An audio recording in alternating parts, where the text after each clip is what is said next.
Welcome to the Bitcoin Roadshow. I'm in a beautiful part of Bulgaria, near the city of Plovdiv, just west of Plovdiv, and this town is sandwiched by mountains, the same as Sofia is, either side. Anywho, I've been asked by a couple of people lately on Facebook about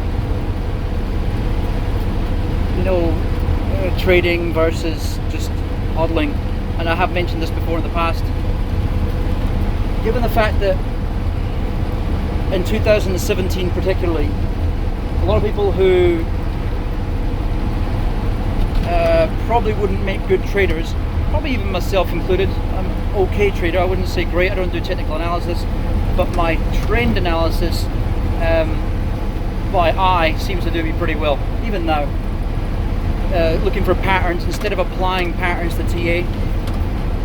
Anyway, I think that a lot of people just get they get this promise, or let's say this hope, they can make ridiculous amounts of money,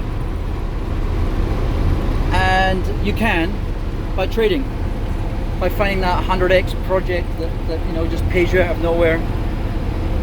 But I reckon there's no point in being greedy, because the gains are going to be there for Bitcoin and even Ethereum. Those are the only two safe bets, I'd say, really, but especially Bitcoin. So I would say that overall, you're probably better off, look at this beautiful scenery, you're probably better off just doing the whole accumulation thing, which I've said in many videos, because if you buy that way, you're still going to get, well, right now from this point forth, you can still get 100x gains, really. More likely 10x, but it's still good.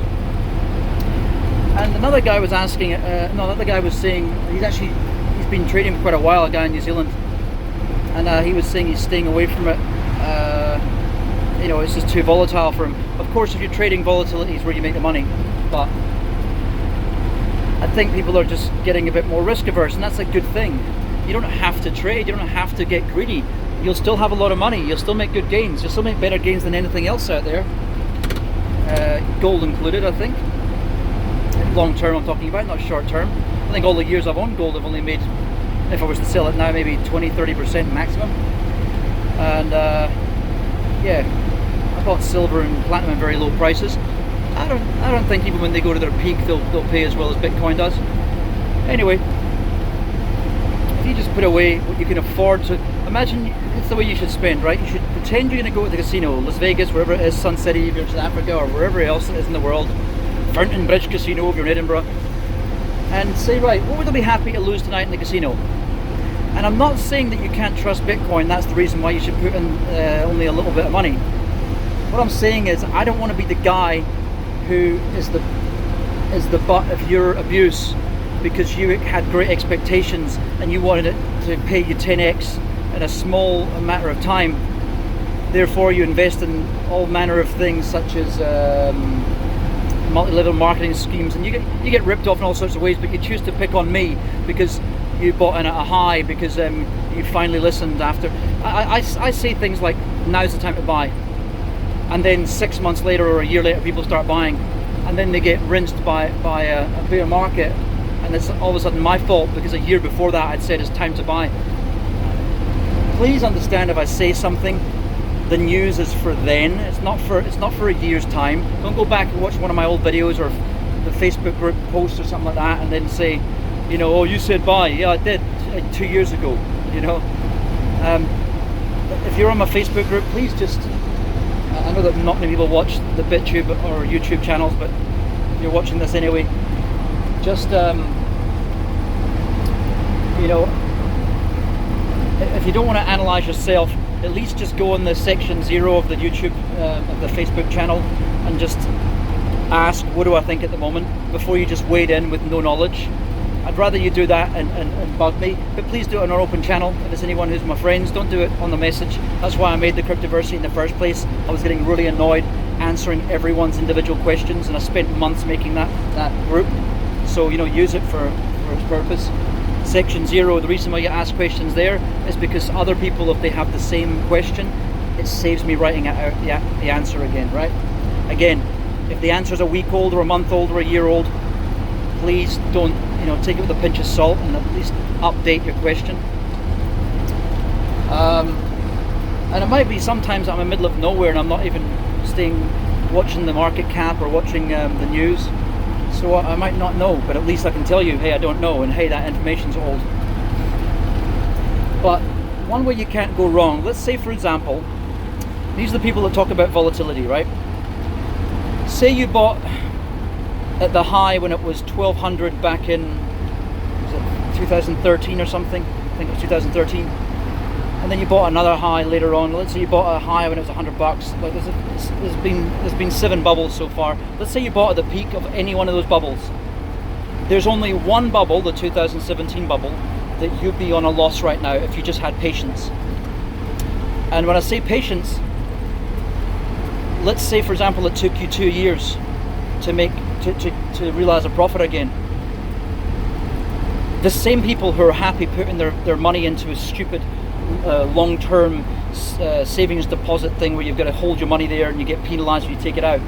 You're happy with making your measly 5%, if that, on one of these stupid schemes, or going into a multi-level marketing scheme and getting ripped off.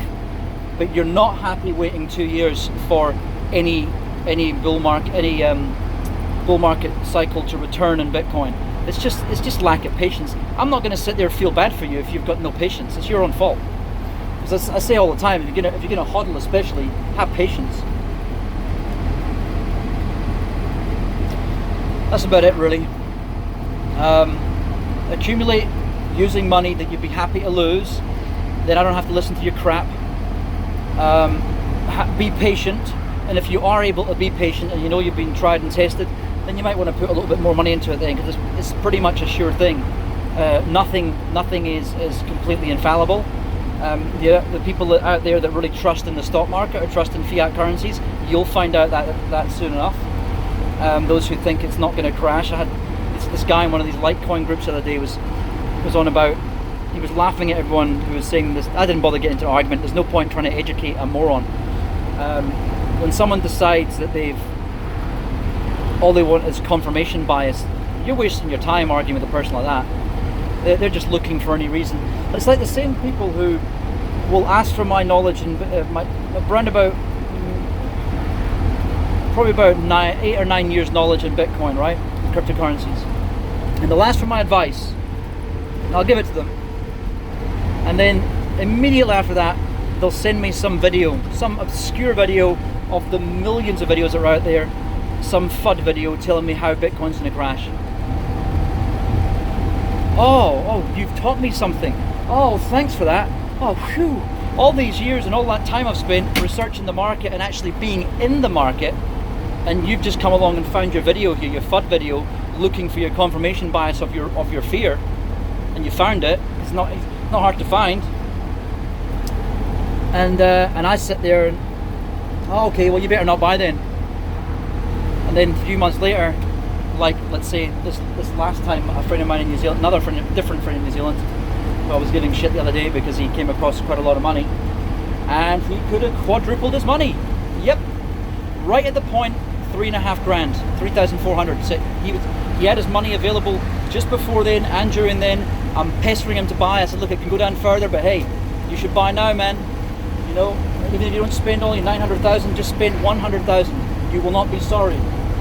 He could have turned that into, he could have got basically a 4x return on that already. If he decided to pull out, I would suggest against that. I would just say, hold in long term.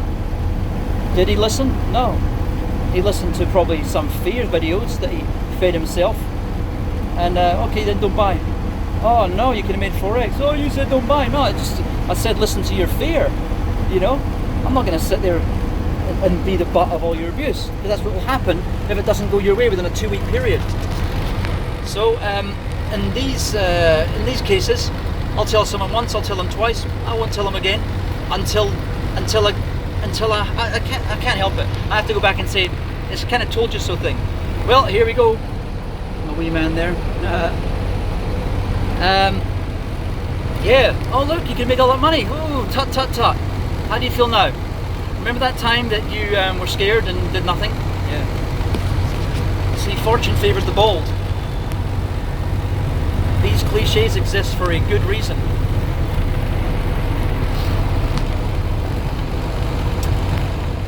Yeah, that's about it really. I would say communication's the key. Research, grow a pair of balls, and if you're too scared, put in what you don't mind losing, and then you keep your fear at bay while still being, while still having a shot to make some money, and while still being able to get hooked on it, because then you can actually see, shit, I just put $300 in.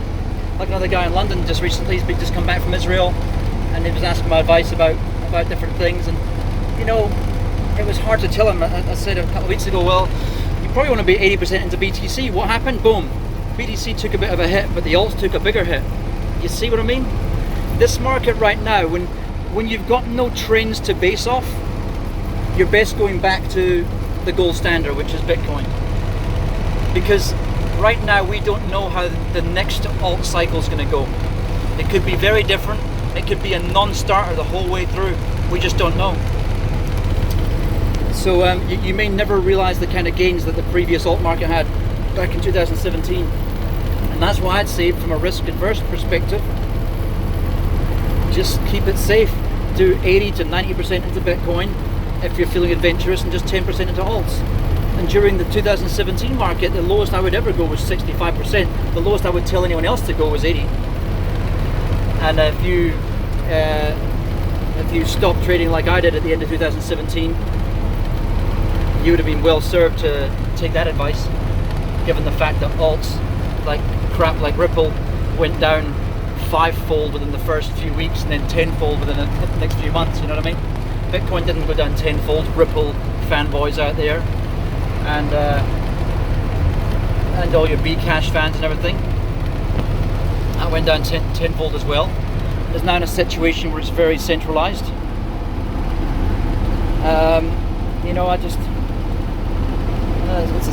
It's simple. That the game is still the same. You're still an early adopter right now, because the amazing thing is, since 2007, adoption hasn't really gone up. If anything, it's gone down. The people who are making bigger moves right now are institutional investors who've decided, shit, this is here for the long term.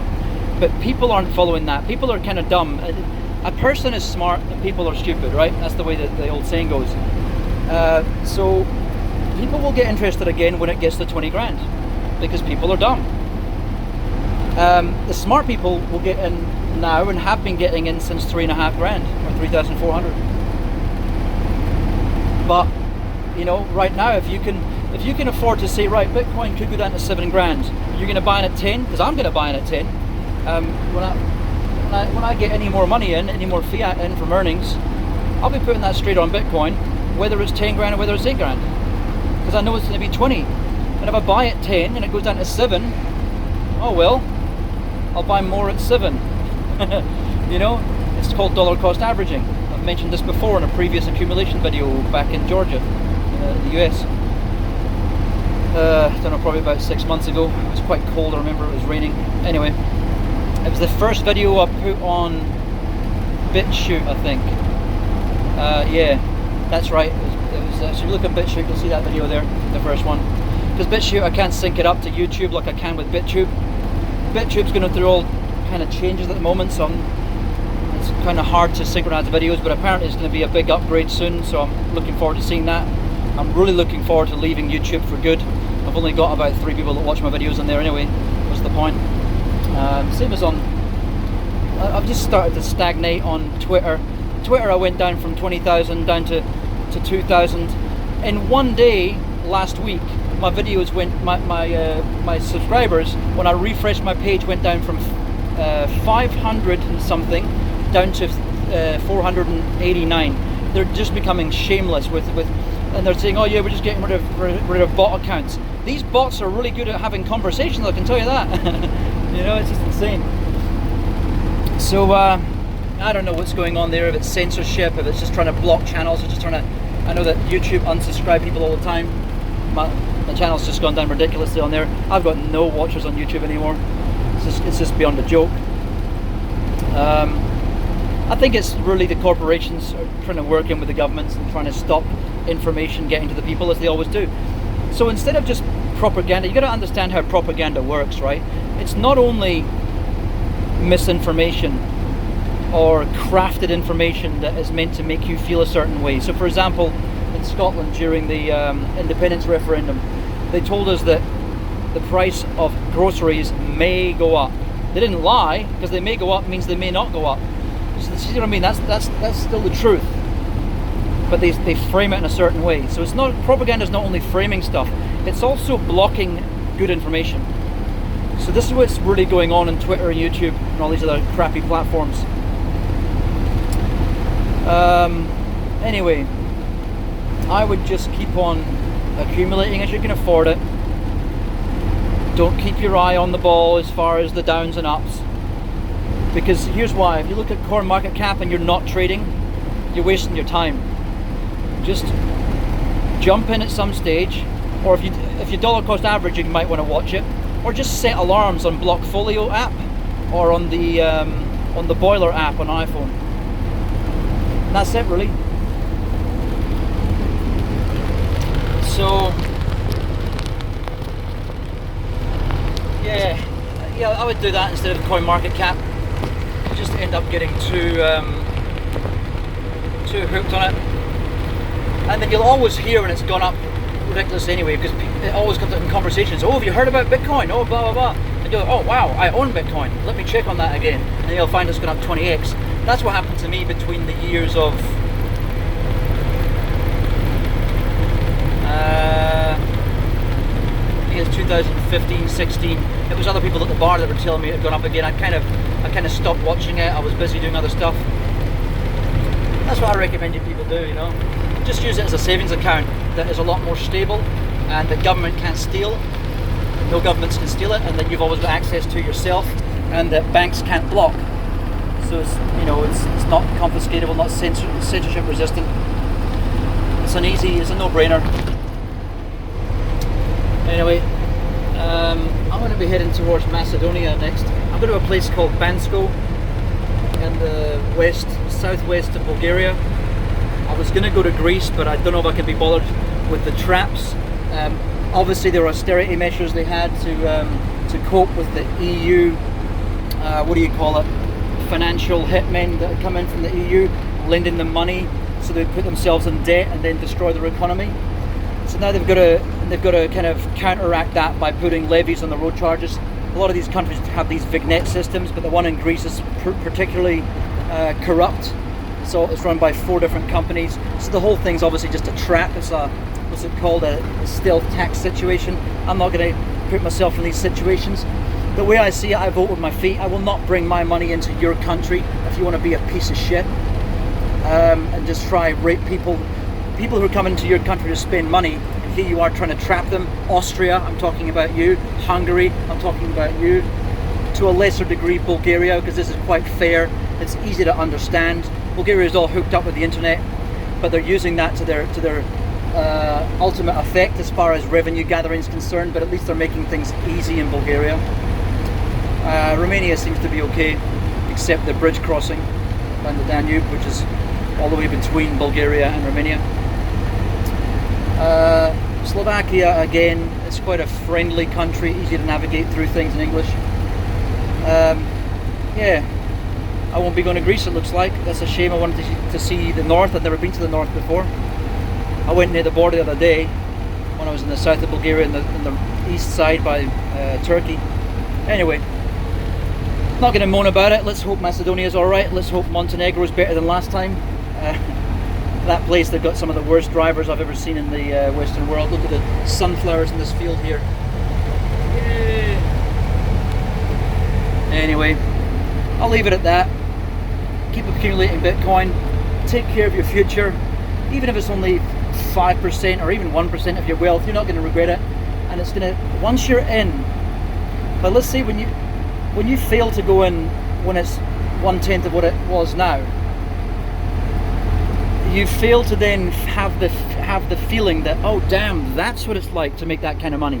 So even if you put in 1% of your savings, if it was 100x ago, if you know what I mean, if it was 100th what it is now, your 1% would have equaled the 100% savings you have now, or probably actually would have beat it, because you've got all the bank charges and crap coming out. You make bugger all interest because the banks are trying to prevent you saving, because their economy relies on people spending money and growth, and inflation. So you've got to just have a dog in the fight. Put something on there, whether it's $5, $100, whatever you can really afford to pretend that you stuck in a gambling machine, and then you'll realize how much safer it is than gambling or saving. I'm going to keep on rambling now, so I'll get off. Cheers. Look at this view. Yay!